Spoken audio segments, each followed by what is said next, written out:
C'est que dit le poste. Un Dieu à qui on demande pardon n'est pas vraiment un Dieu. Il y a trois choses qui sont là-bas que j'aimerais que nous puissions avoir dans ces postes. Il y a d'abord, premièrement, la notion de la demande. Ça, c'est la première notion que nous devons savoir. La notion de la demande. Et deuxième chose que nous devons retenir dans ce poste, il s'agit de la personne de Dieu. Parce que c'est Dieu qui est là. Et troisième de chose, c'est la notion du pardon. Un Dieu à qui on demande pardon n'est pas vraiment Dieu. Donc, je veux donner mes explications par rapport à ces trois principes, ces trois concepts que j'énonce dans ce poste. Il y a la notion d'abord de la demande, parce que c'est un Dieu à qui on demande, c'est un Dieu à qui on demande pardon, et puis il y a la notion de la personne de Dieu, et puis il y a la notion du pardon. Ce sont là les trois notions qui vont baser mon explication par rapport à ce poste. Et dans toutes les trois notions, je donnerai quelques principes. Je ne saurais pas donner tous les principes, mais je vais donner quelques principes un peu clés qui peuvent vous aider à comprendre la véracité de ce poste-là. La première notion que nous devons retenir dans ça, c'est d'abord la notion de la demande. Pourquoi on demande? Parce que le poste dit on demande pardon à Dieu.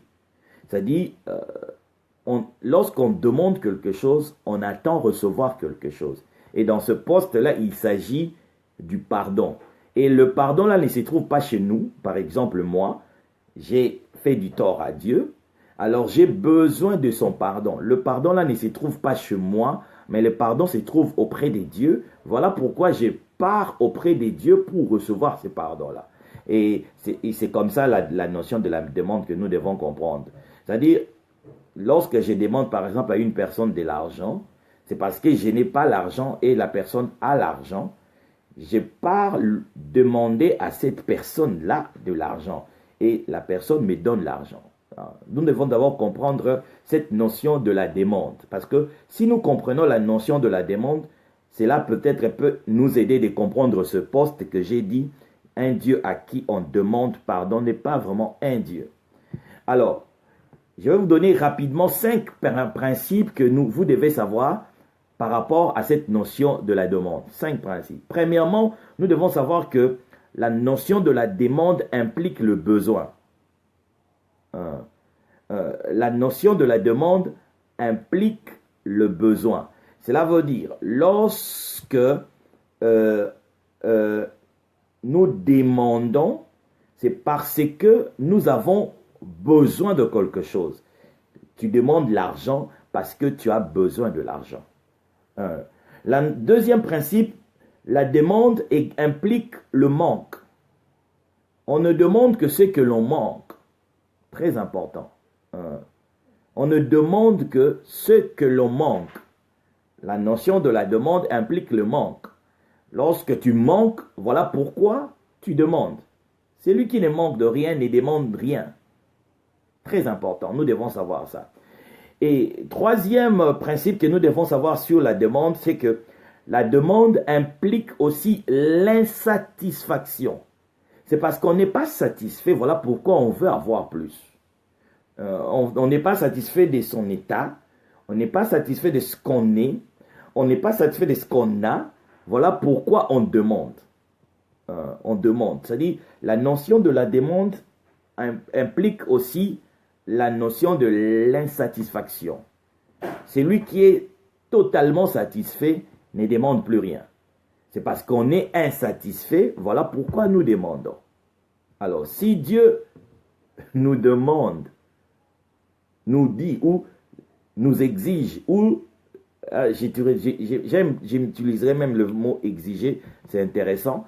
Si Dieu nous exige la confession, parce que nous venons confesser auprès de Dieu, parce qu'à vrai dire, demander pardon, c'est confesser.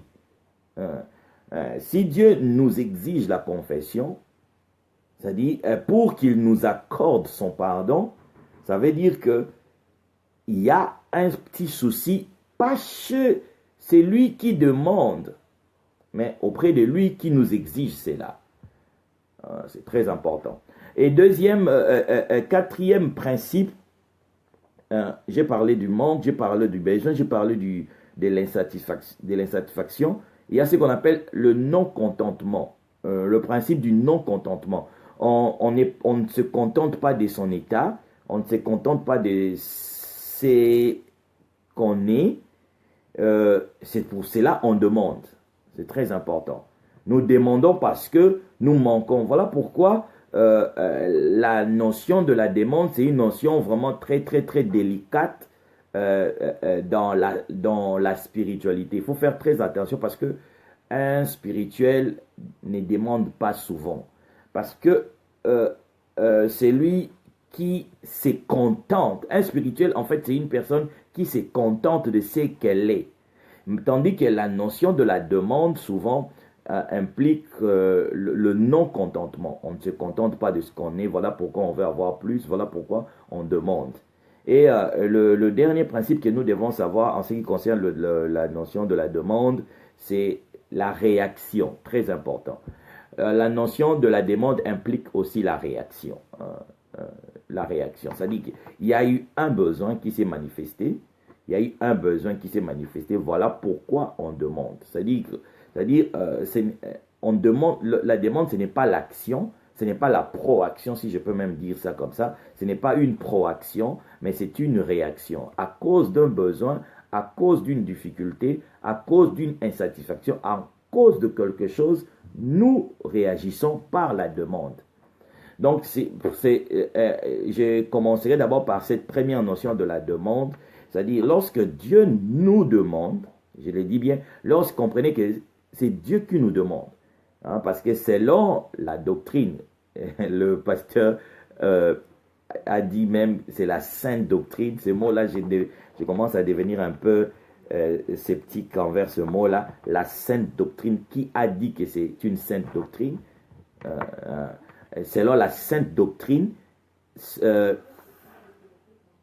Dieu nous demande de lui demander pardon. C'est ça. Selon la sainte doctrine, Dieu nous exige de lui demander, de confesser nos péchés. Ouais?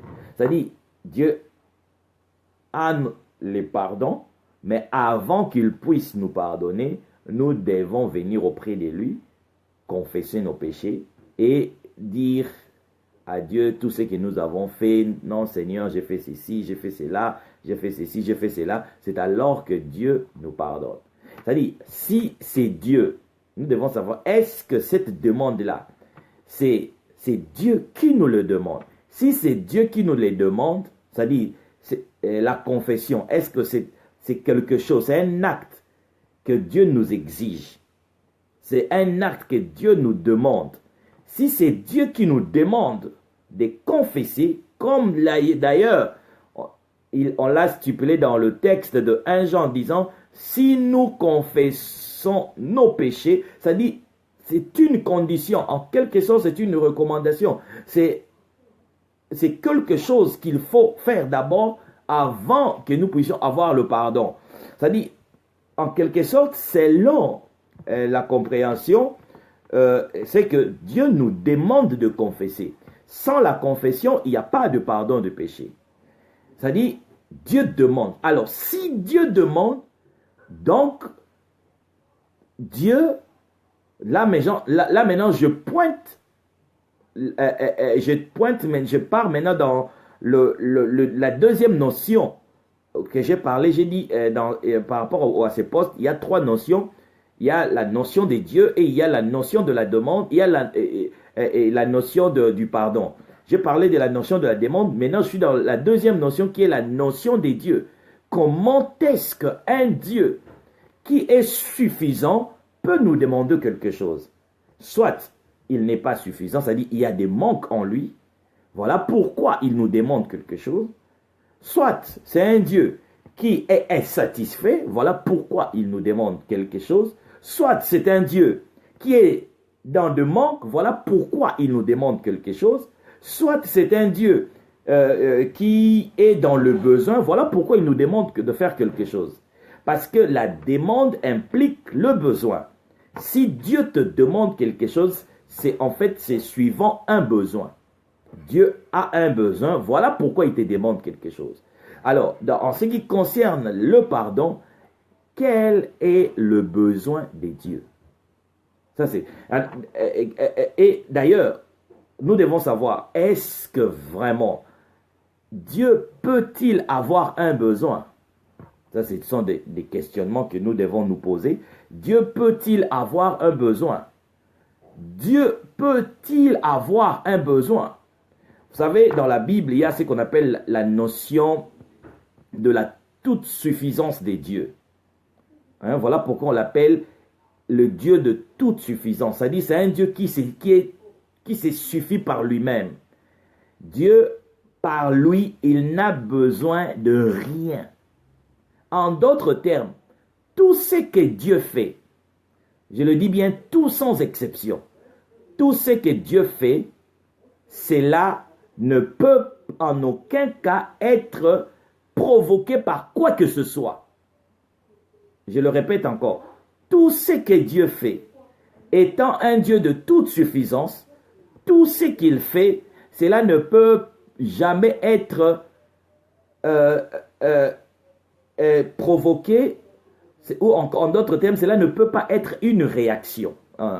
Dieu n'est pas réactionnel. Voilà pourquoi lorsque j'ai parlé du principe de demande, j'ai parlé de la notion de la réaction. Lorsque la demande implique une réaction. Du reste, lorsque nous confessons à Dieu, afin que Dieu nous pardonne, cela veut dire ce pardon-là est une réaction. Le pardon que Dieu nous accorde, c'est un pardon réactionnel. C'est un pardon qui est venu parce que nous le lui avons demandé. Si nous ne lui avions pas demandé, il n'allait pas nous l'accorder. En d'autres termes, le pardon de Dieu, c'est un pardon qui ne vient pas de lui, qui n'est pas causé par lui, mais c'est un pardon qui est causé par notre demande. Très important. Voilà pourquoi il est important pour nous de comprendre maintenant quelques notions sur le pardon. Nous devons vraiment comprendre quelques notions sur le pardon, c'est très important, parce que le pardon, nous devons savoir que le pardon se base sur quelques principes. Premièrement, le pardon, le vrai pardon doit être sincère. Un vrai pardon doit être d'abord sincère. Deuxièmement, un vrai pardon doit toujours être personnel. Cela veut dire que le pardon que tu donnes à l'autre ne doit pas venir de quelqu'un d'autre. Ça ne doit pas être influencé par quelqu'un d'autre. Ça doit venir de toi-même. C'est ça. Lorsque toi-même tu prends la décision de pardonner à quelqu'un, tu dois te décider toi-même. Ça, je parle du vrai pardon. Je ne parle pas du pardon maquillé, c'est que nous voyons dans plusieurs situations. Troisième critère d'un bon pardon, c'est que ce pardon-là doit être voulu par toi-même. Ça doit être un pardon voulu. C'est-à-dire, ça doit être ta propre volonté. Tu dois vouloir pardonner. Le pardon-là doit être voulu. Tu dois vouloir. Et quatrième critère pour le pardon, pour que le pardon soit vrai, ce pardon-là doit être aussi délibéré. C'est-à-dire que ça doit être motivé par quelque chose. Ça ne doit pas être lié à quelque chose, parce que dès que cette chose-là est touchée, ce pardon-là n'aura plus d'effet. Vous vous souviendrez de la parabole que Jésus-Christ avait donné sur le pardon. Il a dit, un roi avait il y avait quelqu'un qui avait des problèmes avec un roi. Ces messieurs-là, il avait des dettes avec le roi. Mais le roi va accorder le pardon à ces messieurs. Lorsque le roi a accordé le pardon à ces messieurs, c'est alors que ces messieurs, lorsque ces messieurs ira, il avait aussi des comptes à rendre avec son ami, au lieu de faire de même, très important, comme le roi a fait pour lui, la Bible dit, il va prendre son ami qui avait sa dette, il va le frapper, il va le mettre en prison pour que celui-ci puisse restituer son argent. Et lorsque le roi va apprendre ça, le roi va lui poser, il va poser la question au monsieur. Mais pourquoi tu as agi de la sorte? Moi, de mon côté, moi, je t'ai pardonné. Et pourquoi toi, tu n'as pas pardonné? En d'autres, et directement, comme le pardon de ce roi-là était conditionné aussi par son action, très important, le pardon de ce roi-là était conditionné par son action et que lui, il n'a pas bien agi, le roi a annulé son pardon. Très important. Le roi a annulé son pardon et le monsieur a été mis en prison et à condition qu'il puisse restituer toute la dette qu'il avait du roi. Donc, en d'autres termes, en ce qui concerne le pardon, je disais, un pardon pour qu'elle soit bonne, cela doit être délibéré. C'est très important. Tu dois pardonner pour rien. C'est ça. Tu dois pardonner pour rien. Je veux, je vais expliquer la notion de pardonner pour rien là, tantôt. Donc, lorsque je vais finir un peu sur ces principes ici, je vais vous expliquer pourquoi nous devons pardonner pour rien. Tu dois pardonner pour rien. Et le dernier critère pour que le pardon soit vrai, soit bon, c'est que le pardon doit être interne. C'est très important. Ces pardons-là doivent venir de ton intérieur. C'est-à-dire, ça doit être une décision interne. Ça doit être une volonté interne. Ça doit avoir une influence interne. Parce qu'en fait, le pardon n'est pas quelque chose d'extérieur. Le pardon, les effets du pardon, ce n'est pas quelque chose d'extérieur. Les effets du pardon, c'est quelque chose d'intérieur. Mais pourquoi le pardon doit être quelque chose d'intérieur? Pourquoi le pardon doit être délibéré? C'est-à-dire, tu dois pardonner pour rien. Pourquoi le pardon doit être personnel? Pourquoi le pardon doit être sincère? Pourquoi le pardon doit être personnel, voulu? C'est parce que, en fait, lorsque tu pardonnes, tu t'es guéri toi-même. Très important. Lorsque tu pardonnes, cela sous-attend que tu as on t'a causé du tort. Très important. Lorsque tu pardonnes, cela veut dire on t'a causé du tort. Tu as eu quelque chose de mal en toi. D'autres personnes appellent ça amertume ou des rancunes ou tu as quelque chose de négatif en toi. Alors pour enlever cette chose de négative, tu dois pardonner. Voilà pourquoi d'autres personnes aussi disent que le pardon est une puissance qui libère. En fait, ça te libère de cette chose, de cette énergie négative qui est en toi. Voilà pourquoi tu dois pardonner directement. Lorsque Jésus-Christ parlait de la prière, une fois Jésus-Christ expliquait aux gens sur la notion de la prière, il leur a dit, lorsque tu pries, il faut éviter d'avoir des problèmes dans votre cœur. Il faut éviter d'avoir une dent contre ton frère. Pourquoi? Parce que lorsque tu as quelque chose en toi, tu ne peux pas correctement prier. En fait, garder la rancune, garder l'amertume en toi, ça te détruit toi. Alors pour te libérer, tu dois pardonner. Maintenant, je veux vous dire quelque chose de très important. Le seul moyen, je le dis bien, le seul moyen pour toi de ne pas garder une dent contre ton frère, contre ta soeur, contre ton prochain, qui t'a fait du mal, c'est de les pardonner directement. Je le répète encore, le seul moyen ou la seule façon de ne pas garder une dent, la rancœur, l'amertume, la rancune en toi, la colère en toi par rapport à un mal qui t'a été, que tu as subi, la seule façon de ne pas garder ça en toi, c'est de pardonner. Maintenant, le problème est que le pardon doit être délibéré, ça doit être voulu. Cela veut dire que ça ne doit pas être influencé par quelque chose d'extérieur. Cela veut dire que tu ne dois pas attendre que quelqu'un, que cette personne qui t'a fait du mal vienne te demander pardon. Tu ne dois pas attendre que la personne qui t'a fait du tort, la personne qui t'a fait du mal, vienne te demander pardon. Tu ne dois pas attendre ça. Pour que tu ne gardes pas la rancune, pour que tu ne gardes pas le problème contre cette personne, tu dois directement le pardonner. Dès que tu pardonnes à la personne, eh bien tu te libères, eh bien tu te guéris toi-même. Tu n'as aucune énergie négative en toi. Très important.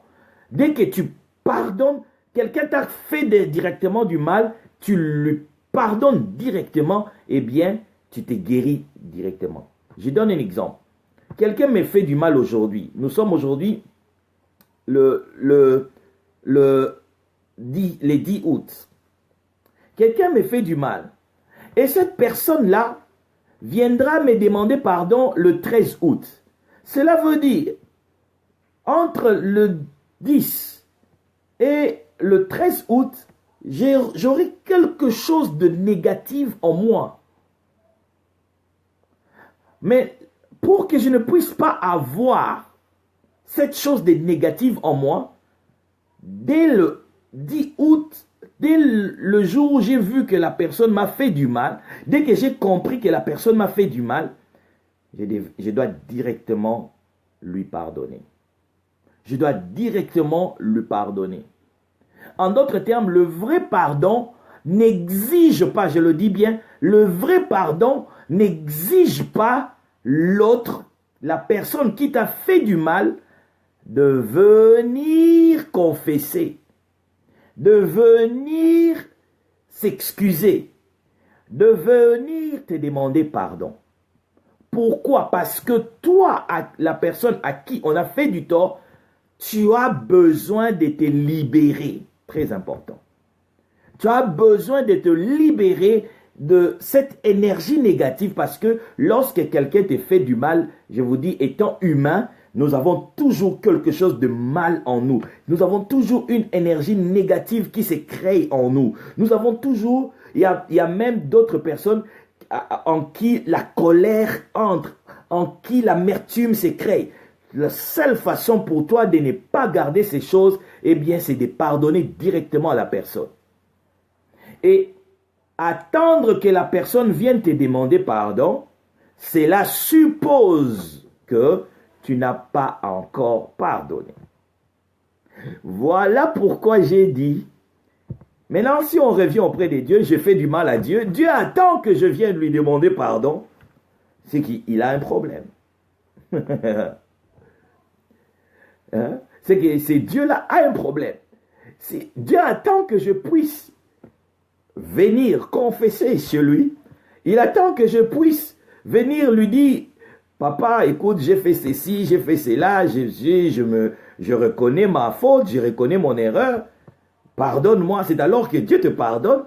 Eh bien, c'est un Dieu qui a un problème. Donc, on suppose que c'est Dieu là encore de l'amertume en lui. C'est Dieu là encore la colère en lui. C'est Dieu encore quelque chose en lui.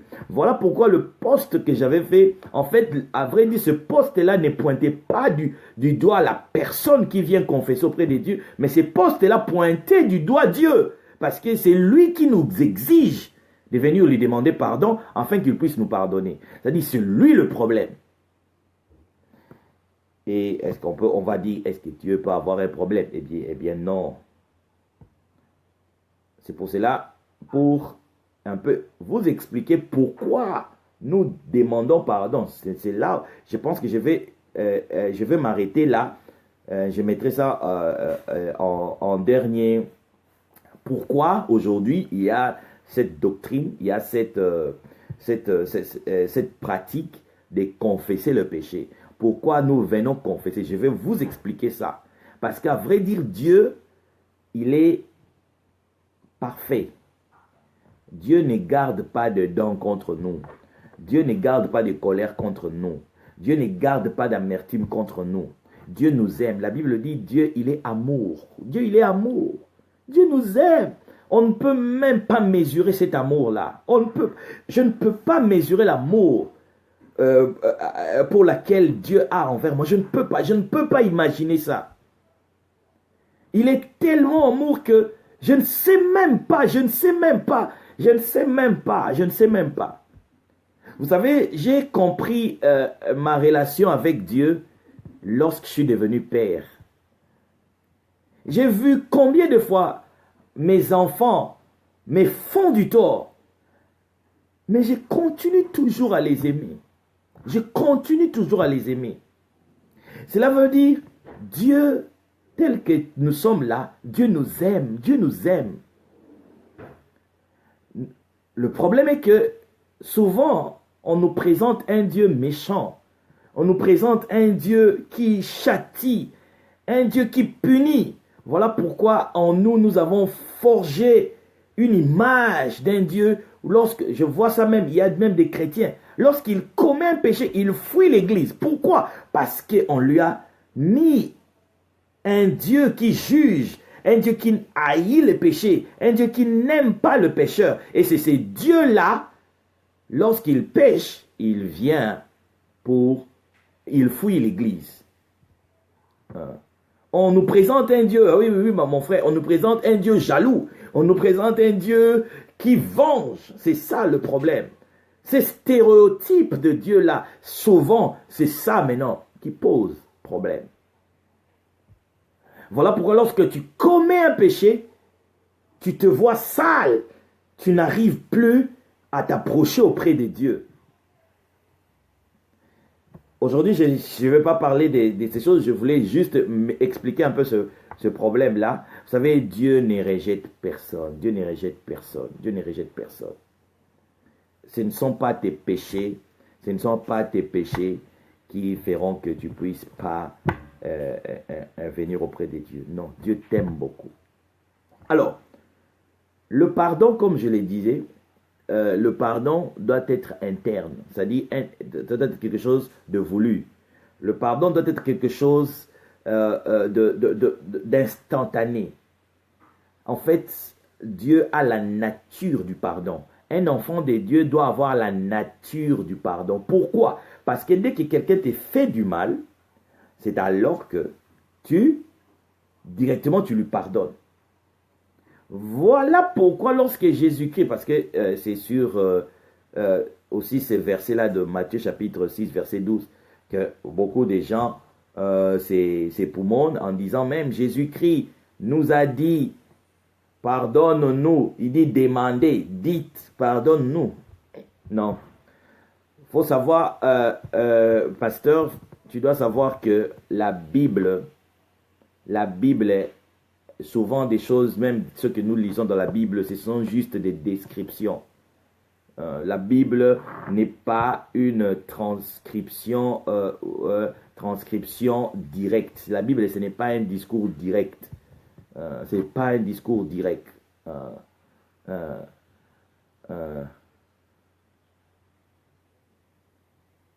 Il ne s'agit pas d'un stéréotype, car un stéréotype entend un cliché courant. Or, il s'agit de conceptions. Oui, c'est ça. Oui, c'est juste un...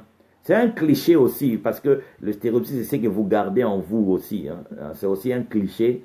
C'est un cliché, c'est une conception. Hein. C'est une idée. Hein.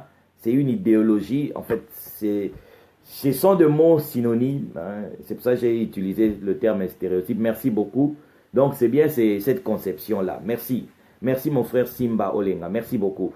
C'est une conception. Donc je disais, Dieu nous aime beaucoup. Jésus a dit, pardonne-nous nos fautes comme nous pardonnons aussi à ceux qui nous font du mal. Ça veut dire, le mot comme, tu as voulu dire, c'est pas parce que tout ça. Exactement. Ce n'est pas une phrase que tu récites, très important. C'est ça la mentalité de l'Église catholique. On nous a dit la prière de notre Père. C'est ça. Ce n'est pas une phrase que tu récites. C'est une implication. Pardonne-nous comme. Comme c'est une implication. Cela veut dire quoi? Lorsque toi tu as la mentalité, comme j'ai expliqué ici, lorsque tu as la mentalité de pardonner, eh bien, automatiquement, Dieu te pardonne aussi. C'est ça ce que Jésus-Christ voulait dire. En fait, dans cet enseignement de la prière, Jésus-Christ voulait tout simplement nous dire, nous devons avoir en nous la nature du pardon. C'est-à-dire, je dois toujours et toujours pardonner mon frère. Je dois toujours et toujours pardonner mon prochain. Parce que si tu ne pardonnes pas, en fait, il y a un principe qu'on appelle la loi de la sémence. Tout ce que tu sèmes, c'est ce que tu récoltes. Comme toi, tu ne sèmes pas le pardon, tu ne peux pas récolter le pardon. C'est comme ça que ça se passe. En fait, Jésus-Christ voulait dire que tu dois avoir en toi la nature du pardon. En fait, mon poste vous pousse un peu à réfléchir un tout petit peu sur cette pratique de la confession. Pourquoi? Parce que du reste, c'est là où je veux descendre pour laisser maintenant les autres poser des questions s'ils en ont. En fait, cette pratique nous a causé plus du tort qu'elle a guéri. Il faut savoir que cette pratique tire son origine de l'Église catholique. Très important. Nous devons savoir que la pratique de la confession, on appelle ça d'ailleurs le confession, ils ont fait même ils font même des petites maisonnettes là qu'on appelle des confessionnals. Cette pratique vient de l'Église catholique. Du reste, la plupart de tous nos enseignements, de ce que vous appelez la sainte doctrine, elle vous a été donnée par l'Église catholique. C'est l'Église mère. On appelle d'ailleurs l'Église mère. L'Église mère. C'est-à-dire beaucoup de choses. Si vous voulez comprendre ça, il faut aller auprès des catholiques. C'est eux qui détiennent en fait la source. C'est elle qui est la source de tout. Alors,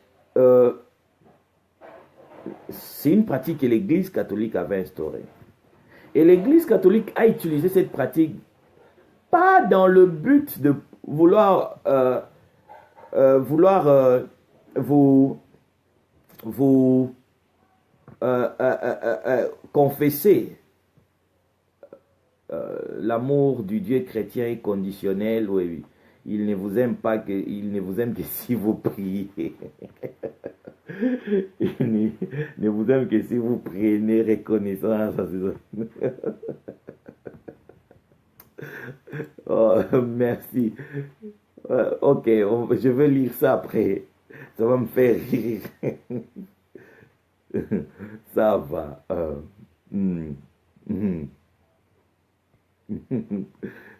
Ouais, ça va. Alors, je disais,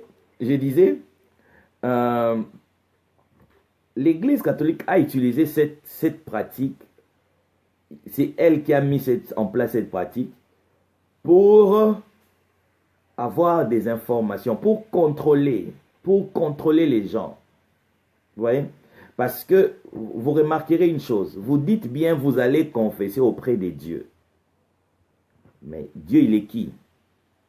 Là, vous ne confessez pas auprès de Dieu, vous confessez auprès d'un individu. Vous ne confessez pas auprès de Dieu.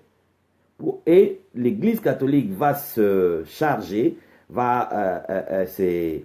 il va s'organiser, s'arranger pour mettre en vous en tête que, eh bien, Dieu, il est représenté par cet individu-là, par cette personne-là.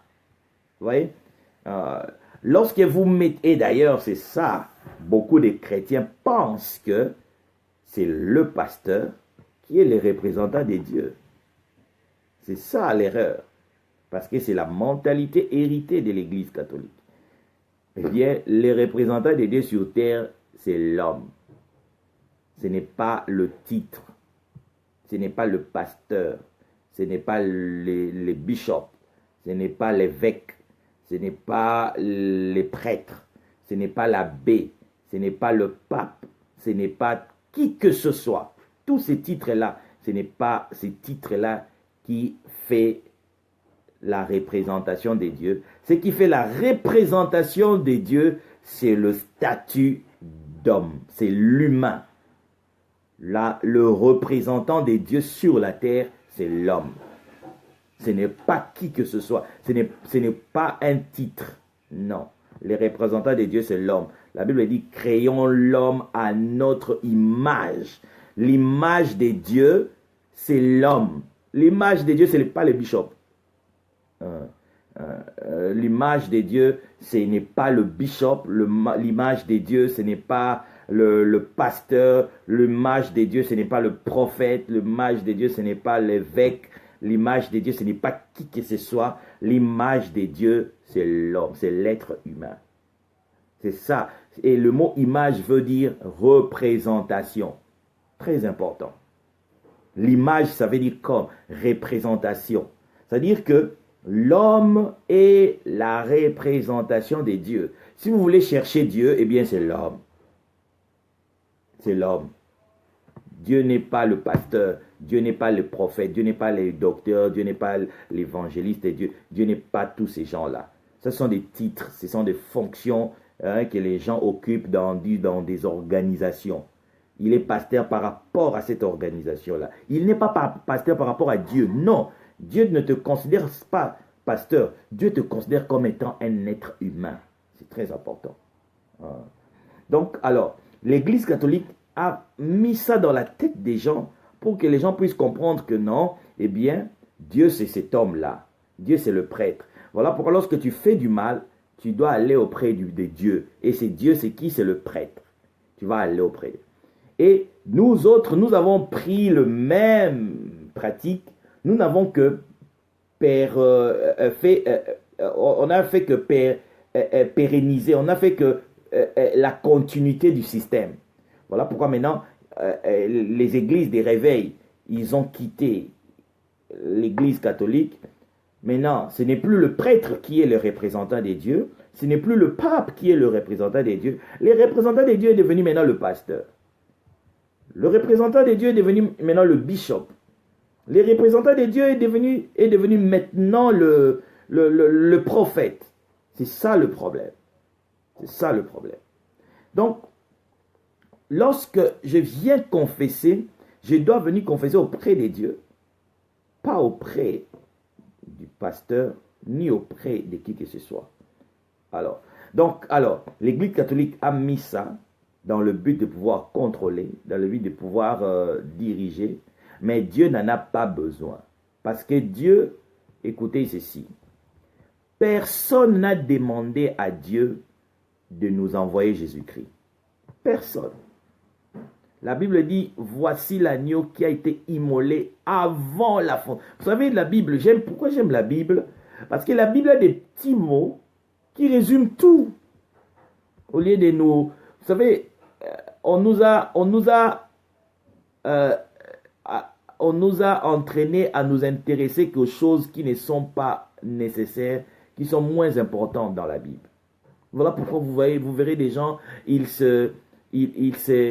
s'époumonnent à étudier des choses un peu qui sont moins importantes. Mais des petits mots qui résument tout, les gens ne s'intéressent pas. La Bible dit, voici l'agneau qui a été immolé avant la fondation du monde. En d'autres termes, le pardon dont nous recevons par Jésus-Christ, le pardon que nous recevons par Jésus-Christ, c'est un pardon qui a été décidé par Dieu sans notre concours. C'est ça en fait la qualité du pardon.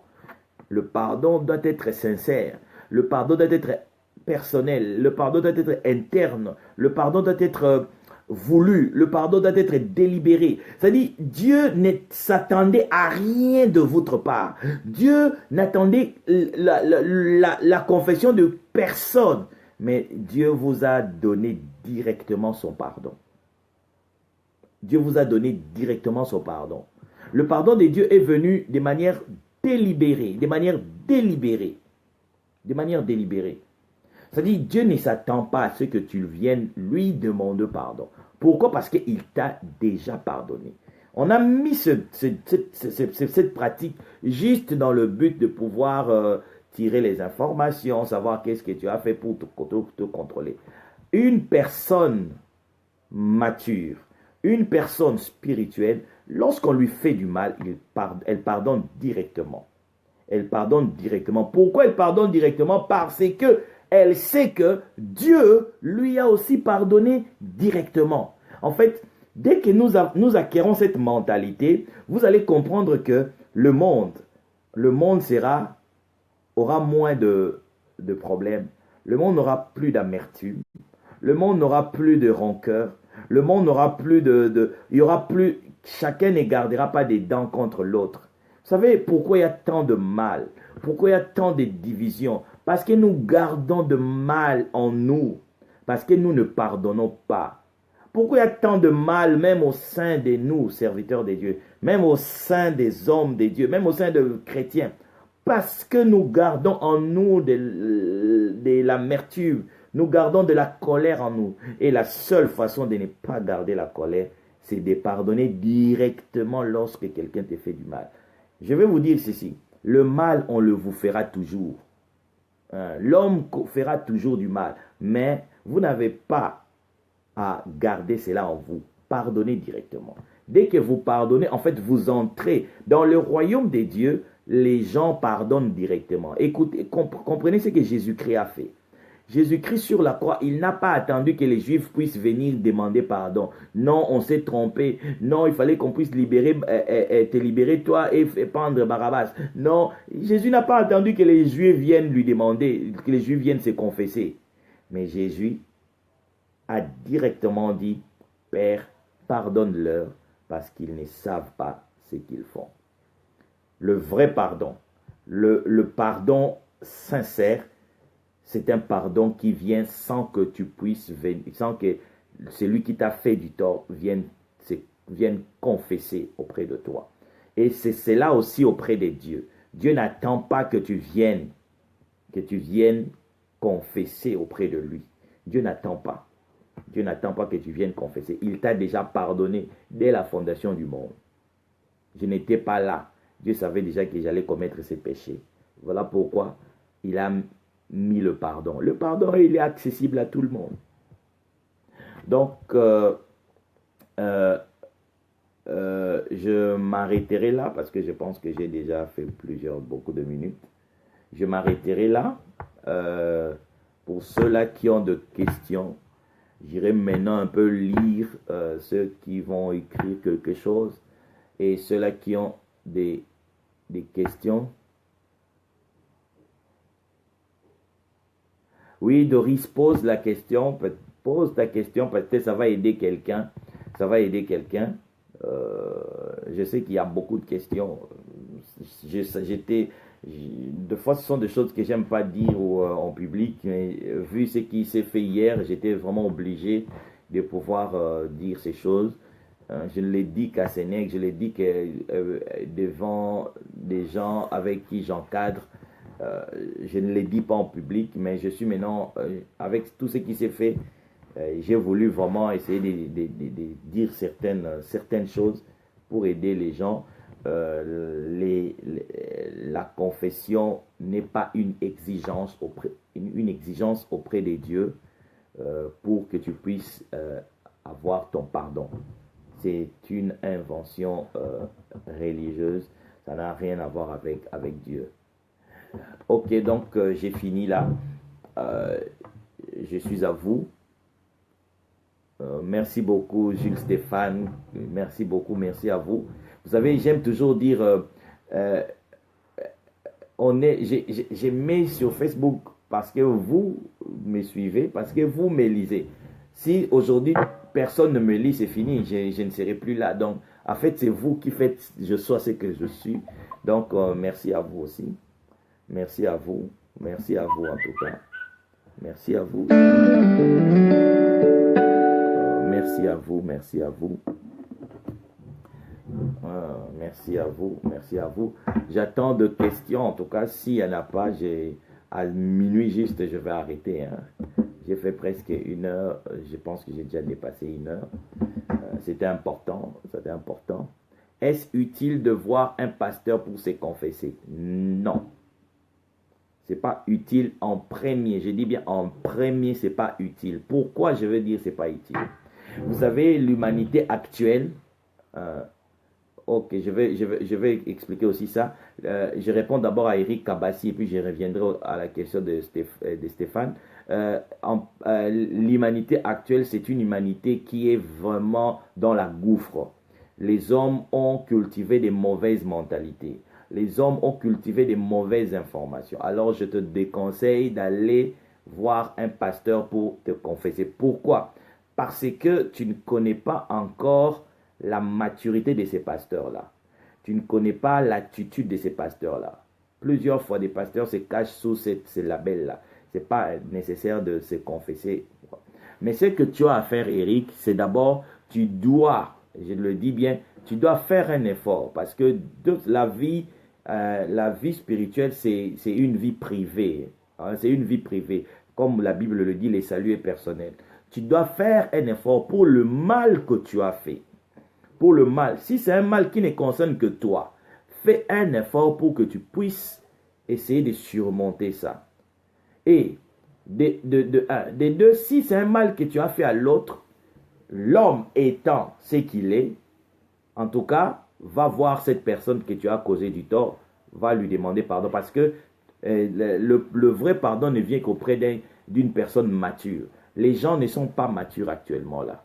Les gens ne sont pas matures. Voilà pourquoi l'homme cherche toujours que tu puisses venir lui demander pardon pour qu'il puisse te pardonner. Alors, si c'est un mal que tu as fait chez toi-même, fais un effort de trouver la solution chez toi. Si ce n'est pas possible, eh bien, va voir la personne, demande-lui pardon pour arranger. C'est ce que d'ailleurs Jésus a dit. Si dans le deux cas tu n'arrives pas, c'est alors que je te dirais, va maintenant trouver pas seulement un pasteur. Très important. Je ne veux pas que ça soit seulement un pasteur. Cherche une personne que toi tu trouves. Je le mets sous ta responsabilité. C'est-à-dire une personne que toi tu trouves digne de recevoir ta confidence. Une personne que toi tu juges digne. Ça doit être ta responsabilité parce que si cette personne-là te fait du chantage, ça ne doit pas être parce qu'elle t'a fait du chantage, parce que toi tu l'as choisi. C'est-à-dire ça doit être à ta responsabilité. Alors ça doit être quelqu'un que toi-même tu as jugé digne. Digne auprès de qui tu peux aller demander de l'aide. Demander de l'aide, c'est une bonne chose, mais vu la manière de notre vie actuelle, de notre monde actuel, c'est devenu un peu beaucoup plus compliqué. Beaucoup plus compliqué. Donc c'est pour cela que je le déconseille, mais dans des cas, au moment de force majeure, c'est nécessaire d'aller voir quelqu'un que tu trouves digne et que tu vas aller livrer ta confidence. C'est un peu ça. Merci beaucoup. Jules demande quelles sont les étapes de la repentance. Ça, c'est un grand sujet. Il faut savoir que la repentance, c'est quelque chose de très, très compliqué. La repentance dont, par exemple, Jésus-Christ parle dans la Bible, ce n'est pas la repentance par rapport au péché. C'est que la repentance par rapport au péché, c'est juste une partie. C'est juste une partie du concept de la repentance. La repentance, ça veut dire que tu étais en train de faire quelque chose, tu étais dans une sorte d'idéologie, de croyance, eh bien tu te repens, c'est-à-dire tu laisses. Par exemple, tu étais chrétien, tu te repens au christianisme, tu deviens musulman. C'est ça la repentance. C'est-à-dire, mais en ce qui concerne,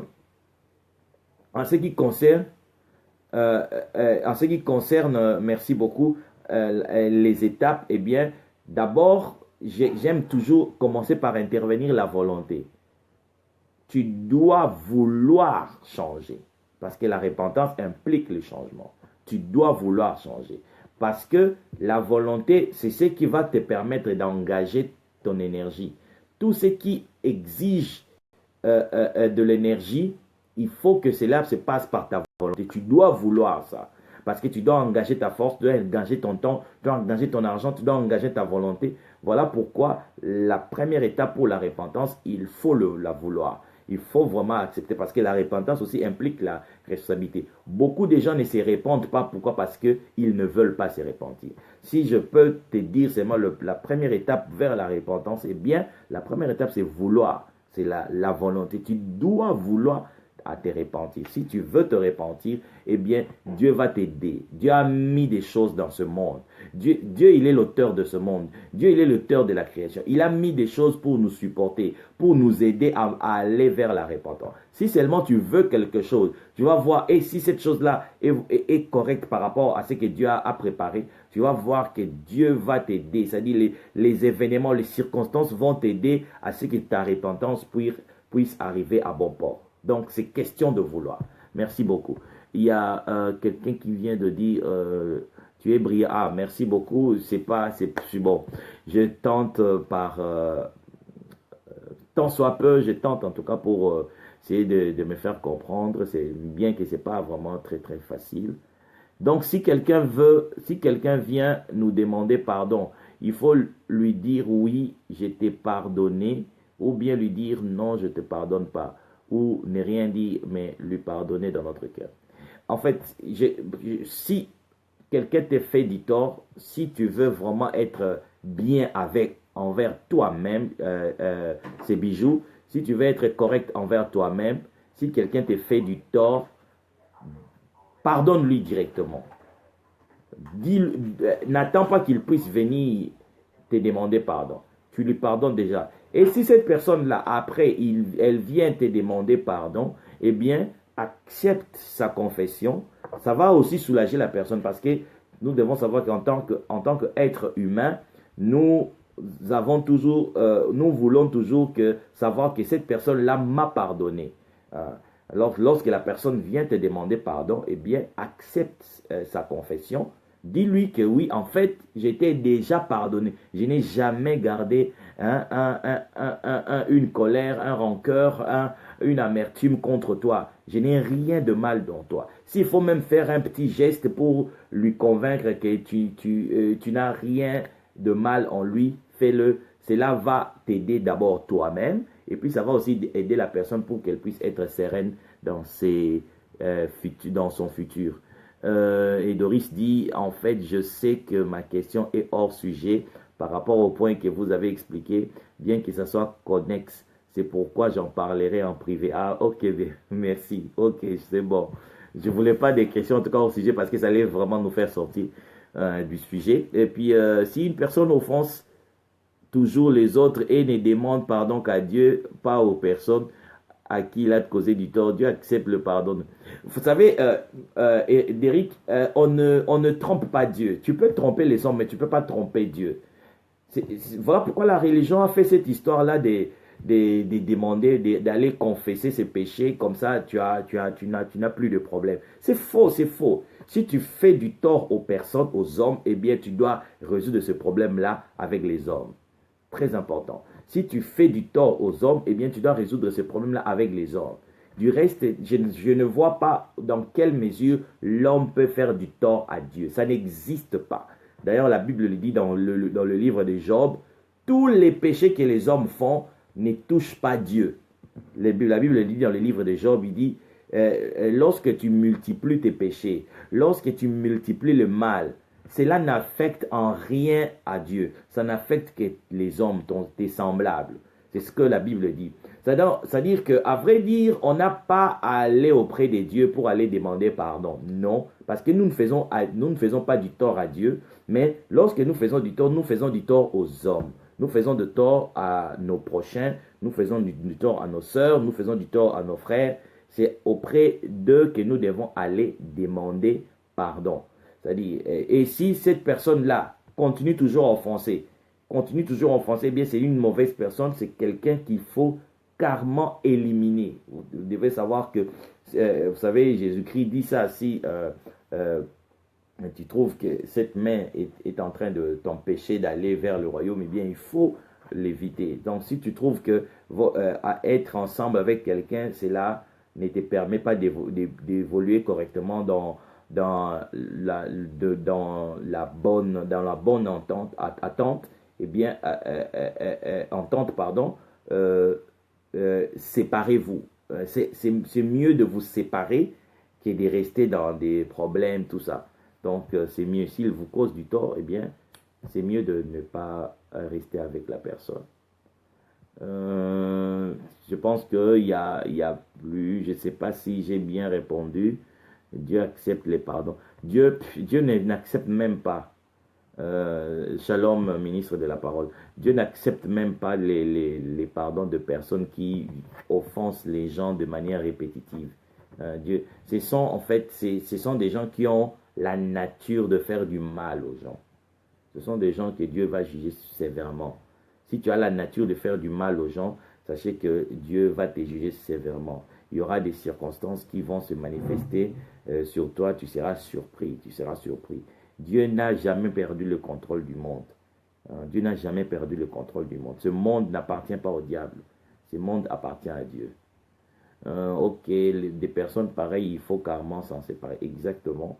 Il faut se séparer de ces personnes-là parce que ils vont vous causer du tort, ils vont ralentir votre progrès spirituel, ils vont ralentir votre avancée, votre amour, votre énergie positive. Donc, ils vont ralentir toutes ces choses-là. C'est pour cela, c'est mieux de vous séparer d'eux. Ok, s'il n'y a plus d'autres questions, pour des questions privées, pas de problème. Seulement, ça allait aussi aider les autres. En tout cas, merci beaucoup. J'ai essayé, tant soit peu, euh, à répondre par rapport à ce post que j'ai mis. C'est-à-dire, les gens ont cru que j'allais changer. Bon, je ne vais pas le changer. Je ne veux pas le changer parce que c'est un poste conséquent, réfléchi, c'est un poste vrai. Le seul problème est que ça bouge un peu les croyances, ça dérange les croyances, les doctrines qui ont été enseignées. Et voilà pourquoi. Donc, mais c'est un poste vrai.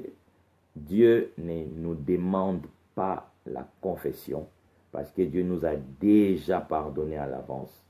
Dieu nous a déjà pardonné. On ne demande quelque chose que lorsqu'on manque de quelque chose. On ne demande quelque chose que lorsqu'on a dans le besoin. Dieu n'a besoin de rien. Dieu n'a besoin de rien. Voilà pourquoi j'ai mis à la fin, il n'est pas vraiment Dieu. À vrai dire, c'est Dieu là qui demande, ce n'est pas Dieu. Dieu ne demande rien. Dieu ne demande pas ta confession, Dieu ne demande pas. Mais si vous voyez que ces principes-là où les gens viennent, non, il faut confesser, ce sont des pratiques humaines que les hommes ont mis dans la religion pour pouvoir contrôler les hommes, pour pouvoir connaître ce que les gens ont fait. Et après, d'ailleurs, nous le voyons, on nous fait du chantage parce que celui-ci, il était allé confesser auprès de l'autre. Donc, c'est un peu ça. Donc, soyez libres. Dieu nous a appelés dans la liberté. Aimez l'amour. Si je vous demanderai de rester avec une idée, eh bien, pardonnez toujours. Pardonnez toujours. Les gens vous feront toujours du mal. Les gens vous feront toujours du mal. Pardonnez toujours. Parce que lorsque vous pardonnez, eh bien, Dieu aussi vous pardonne. Vous savez, Jésus dit, n'ayez pas peur de celui qui peut seulement tuer ce corps et laisser votre esprit. Mais ayez beaucoup plus peur de ayez beaucoup plus peur de celui qui peut tuer votre corps et tuer votre esprit. Et pour que Dieu vous pardonne, pour que vous puissiez bénéficier du pardon de Dieu qui existe déjà. En fait, le pardon de Dieu, c'est quelque chose qui existe déjà. Donc nous en bénéficions seulement lorsque nous avons en nous la nature du pardon. Et le seul moyen pour nous d'avoir la nature du pardon, eh bien, c'est de pardonner instantanément dès que nous avons compris que quelqu'un nous a fait du mal, quelqu'un nous a fait du tort. Nous devons pardonner instantanément. Lorsque nous pardonnons instantanément, c'est alors que nous démontrons à Dieu que nous avons cette nature-là. Et Dieu qui connaît le fond de nous, en fait, ce poste-là touche notre intérieur. Dieu qui connaît le fond de nous, directement, je dis bien directement, automatiquement, nous sommes bénéficiaires du pardon. Les choses de Dieu, je le répète encore, les choses de Dieu ne se réclament pas par des paroles. Les choses de Dieu ne se réclament pas par des paroles. Tu n'as pas à convaincre Dieu par tes paroles. Voilà pourquoi Jésus-Christ dit, ne pensez pas qu'en multipliant des paroles que vous allez bénéficier des choses de Dieu. Dieu regarde votre comportement. Dieu regarde ce que vous êtes. Dieu regarde votre nature. Si vous avez la nature du pardon, eh bien vous avez droit automatiquement au pardon de Dieu. En tout cas, merci beaucoup. Que le Seigneur vous bénisse. Et nous nous retrouvons à la prochaine. Ciao, ciao.